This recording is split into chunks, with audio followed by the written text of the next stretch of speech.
Hey everyone, this is Anu from Sustainable Investment Partners. Just a quick disclosure before we start off. This segment is for education only. It is not meant to be investment advice. Today, I am going to be speaking with Priya of Good American Lands, and we are going to be talking about a private product called Land Notes.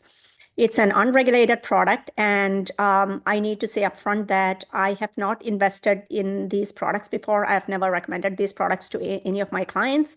I'm bringing it out here because I went through it. It was interesting to understand how people who were involved in the space were underwriting risk. And so I'm bringing this out to you from a risk perspective.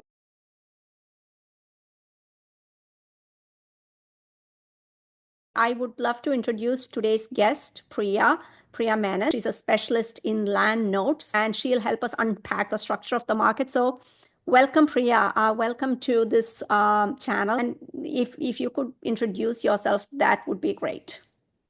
Hey Anu, thank you for inviting me. We've had some really fun conversations about this topic. I am not a financial advisor either. What I am going to disclose or what I'm going to talk about here is really about my experiences in this very narrow sliver of a market that I'm working on. Seek the advice of a professional if you're planning to invest in this market. I would love to talk about what I do and how this has been kind of interesting and fun, the kind of investment that I'm doing. So I'd love to talk about it. Yep. And could you remind me of the name of your company? It's Good American Lands, right? It's a fantastic name. So, Thank you. like, what is Good American Lands, and what do you do? Yeah, so yes, my company name is Good American Lands. We are a small LLC. We are incorporated in Texas, and it's really what we're doing is all about good American lands, which means because I buy and sell land Okay. across America. So, Uh-huh. vacant land. America has tons and tons of vacant land, a lot of it in private hands. Mm-hmm. And what I do is um, you know, offer to buy land from folks who have invested in land and who would like to get rid of it. Mm-hmm. And I, on the other hand, I also sell the properties that I buy. I am essentially an investor and I make the margin in between. And like any other investor. You and I started talking when I heard when I came across a land note product. Just walk through a simple way in which our viewers can understand the space. That would be really good. Sure. So the I'll give you an example where I actually purchased a land note Okay. from another land investor, someone I know, right? Um, I purchased it from her. She is another land investor like me. She had bought a property Uh-huh. in Alabama and Mm-hmm. she sold the property to somebody else. Now, the person who was buying the property didn't have the money to pay cash outright. And so what she did is she financed the property. So she basically took a down payment from the buyer and created a note, which Mm-hmm. is essentially a mortgage, with a promissory note for the buyer to pay her on, over a time period of 5 or 10 years, Mm-hmm. X number of payments every month, just like any other mortgage. Okay. Except in this case, she was the banker. So Okay. she originated the promissory note and she set it up such that she could accept payments from him. Okay. Now what she did after that is that she sold me that product, the Okay. note that she originated, right? So the promissory note, which is where the buyer has promised to pay her, the promissory note was in her name and she transferred that over to me, and so I Okay. bought that note from her. Okay. So if we could say the land was sold for $100,000. Mhm. Okay, it's a small, like $100,000 piece of land. And the person who purchased the land only had 20% down. So the Mhm. person put Yep. down $20,000. Right. $80,000 was the note or the debt that was attached to the land. Correct. So when you say that you purchased it, what you're saying is you took $80,000 and gave it to your friend and you accepted the IOUs on the land, right? Yes. Yep. And so you would keep getting the payments uh, till, I guess, whatever date, and Yep. that would make you whole. there's a couple of points which we have to add here, which is that the interest rate at which she has generated the promissory note. So Mm-hmm. she may have generated it at a 10% rate. Now, me as a buyer, I might say, I'm a note buyer, I might say, you know what, percent isn't good enough for me. I need to see 4%. Okay. Right? So if I need to see 4%, then what I'm going to do is I'm going to buy it from her at a discount. Okay. So which means that I might only pay, like say, 70,000 or Okay. 65,000 All when right. I still have a note for Uh-huh. 80,000, but I'm paying only 65 or 70,000 for that note. Okay. Okay. Got it. When you looked at the property and when you looked at the profile of the payer, you might have said, okay, I need more yield for this IOU. Yeah, And she was able to give you that yield because she got a margin when she bought and sold the property. So that yeah, would eat into her margin. But she was correct. willing to do it because she wanted to get that IOU out of her balance sheet. Correct. So she obviously has made enough of a margin to satisfy her criteria. So Yep. she was able to sell the note to me Mm-hmm. at a discount. Now, a couple of other things to keep in mind is that as a note buyer, Mm-hmm. I have certain criteria that maybe I'll say my notes need to be seasoned at least for a year or Mm-hmm. at least for 5 payments, which What means does that that mean? What does that mean? the buyer needs to have made at least a certain Okay. number of payments, All right? right. Now, assume that this is a note that has been seasoned for 2 years. Okay. And let's assume that the buyer has been very prompt, like before the first of the month, he or she is making the payment, and I'm getting those payments like right on the dot of time. Mm-hmm. Right? In which case, the loan is already seasoned for 2 years, Okay. and we have a very good buyer, in which case, for whatever remaining amount is left on the mortgage, I might have to pay close to the face value, Got it. Okay. right? At the same time, in this particular case, the one which I bought, the note that I bought it at a discount Mhm. because she was selling it at the closing table, All right. because she did not want to hold the note at all. So she sold it to me on the closing table. So I got a significant discount on the note. Okay. And Priya, one of the things you said before was like, she was the banker. Yeah. And when you think about being a banker, it seems quite powerful. But fact of the matter is, if you look at banks, if you're an analyst and if you look at bank stocks, you essentially know that banks make money because they are exceptionally good at underwriting risk and they underwrite risk better than anyone else out there. And they are Mhm. conservative to begin with. Yeah. Yeah. So, as a land note buyer, you're again stepping into, even though you didn't originate that transaction, you are kind of stepping into the lender's shoes, right? Could you just help us frame it from the perspective of when you buy such a product, what is the risk involved in it? How do you decompose the risk? There must be different layers to it, and and this is an unregulated market too, right? If you could speak to that as well, that would be great. Sure. From a technique, when people hear the term bank, there's a lot of things that banks do that I don't do and that Yes. nobody in my business does. I'm not an RMLO, right? And I Yes. cannot originate a loan for anyone else. Yes. But at the same time, this person whom I bought the note from, she had originated the loan for her property. Technically, it was her property which she was going to sell, and at that point she originated the loan, and after that is when she sold the note to me.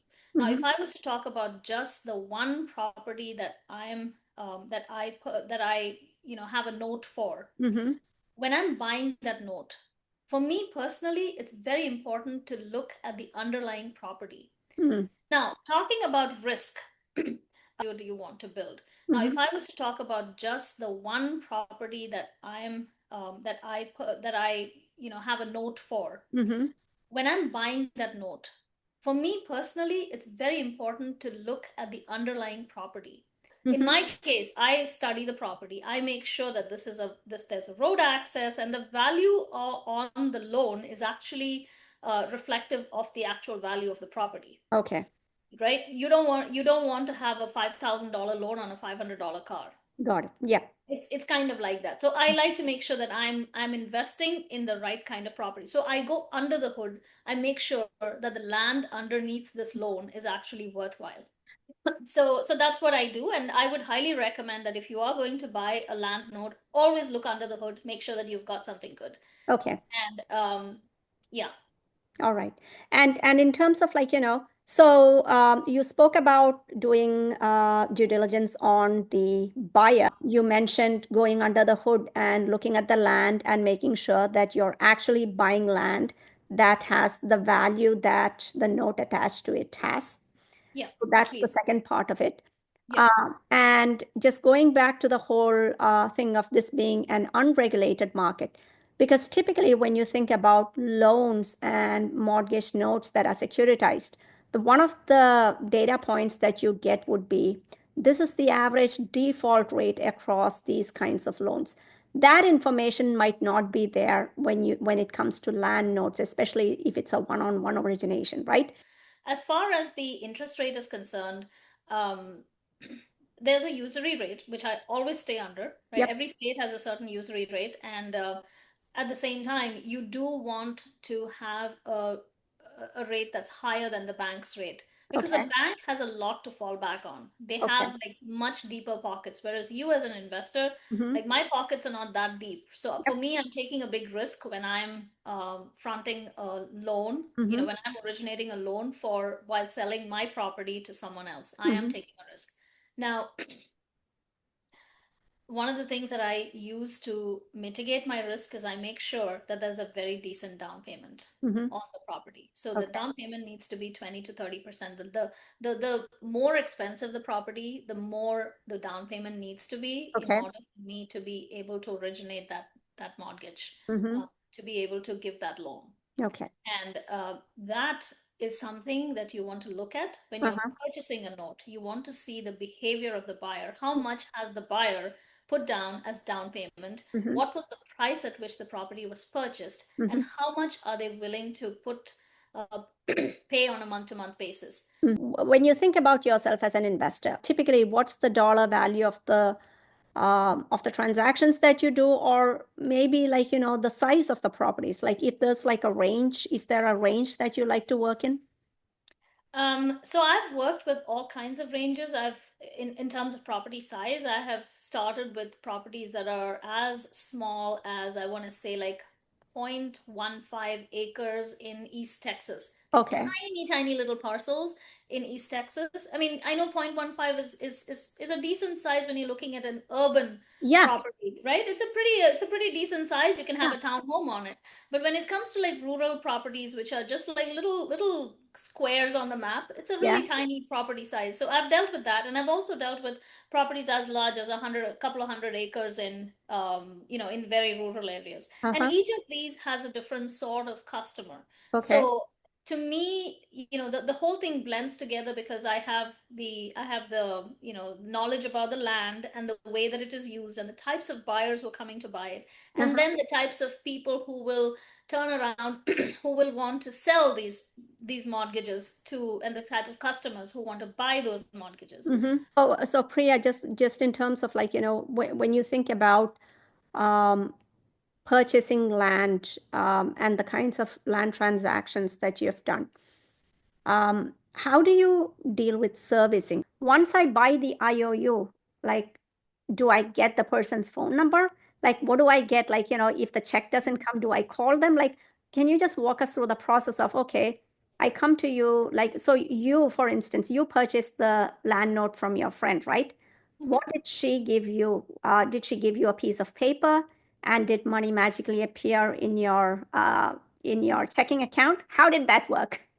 Sure. So that's another thing that those of us who are in the land business, we kind of when we pitch a property for sale to a buyer, um, when I give them the breakdown of what their monthly payment is going to be, I will always include the service charges. So Okay. there's always going to be property taxes, Okay. because you don't want the property to be forfeited because they didn't pay their property taxes. So Okay. I always include the property taxes in there. I always include the service charges in there, Hmm. and then there's the base mortgage amount as well. Okay. And And sorry, go sorry, ahead. go ahead.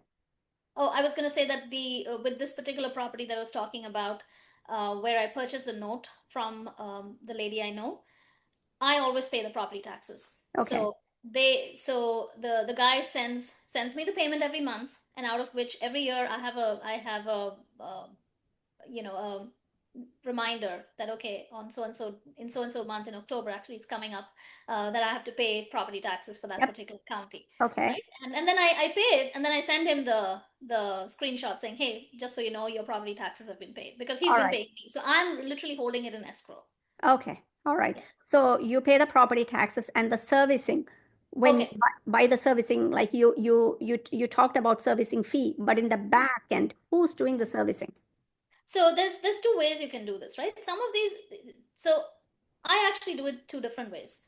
For this particular property, I service it myself. Okay. I he sends me the payment by ACH. It shows up in my bank account, and Mm-hmm. we directly communicate. I have his email address, I have his phone number, and I just tell him, hey, you know what, just send the payment to this address, and Mm-hmm. I set up the ACH. I sent him the link, and he just has it all set up. Mm-hmm. Works beautifully.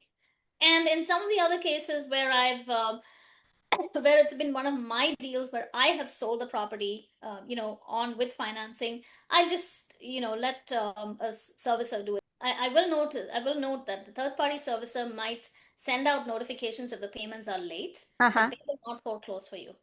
That would Okay. be a decision. Yes. So maybe that's a great segue into foreclosure because, like, when you are the lender, you have the right to foreclose as well, right? So let's imagine a scenario where the buyer of the land essentially says, I don't have cash to keep the payments coming.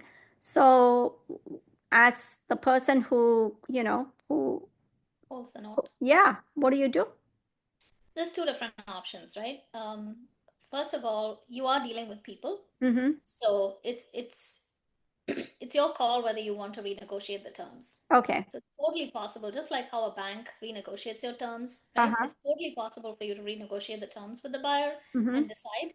And then, of course, there's also people who are just have bad behavior. They Mm-hmm. just will not pay back. And then you know what? Sometimes you just have to. This is a business after all. This is a business investment. So if you have to foreclose, you have to foreclose, Mm-hmm.